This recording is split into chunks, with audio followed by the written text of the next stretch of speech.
নমস্কার। যে বিদ্রোহী নয়, অনুগত নয়। বিদ্রোহী ছিলাম না বলেই অনুগত হতে পারিনি।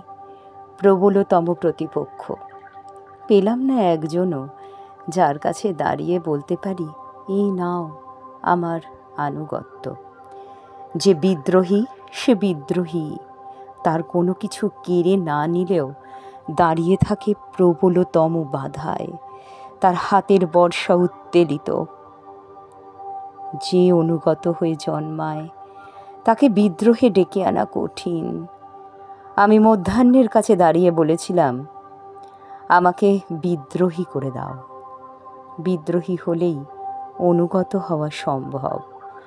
আমি অনুগত হয়ে জন্মাতে চাইনি, কারণ জন্ম থেকেই যে অনুগত তার কোনো আনুগত্য নেই।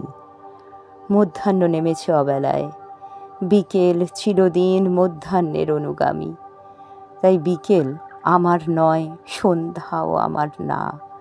গভীর রাত্রে যখন পা ছড়িয়ে বসে থাকে আকাশ, তারামণ্ডল নদ নদীর পাড়ে ছুটে বেড়ায়, অন্ধকারকে বললাম, উঠে দাঁড়াও এবং নিজেকে বিদ্রোহী বলে ঘোষণা করো। অন্ধকার তরল হতে হতে নামল সকালে, কিন্তু সকাল আমার নয়, কারণ সে রাত্রির অনুগত, এবং যে অনুগত তার আনুগত্য বোঝা যায় না। প্রবলতম প্রতিপক্ষ পাইনি বলেই বিদ্রোহী হতে পারলাম না, অথচ যে বিদ্রোহী নয় তার আনুগত্যও নেই।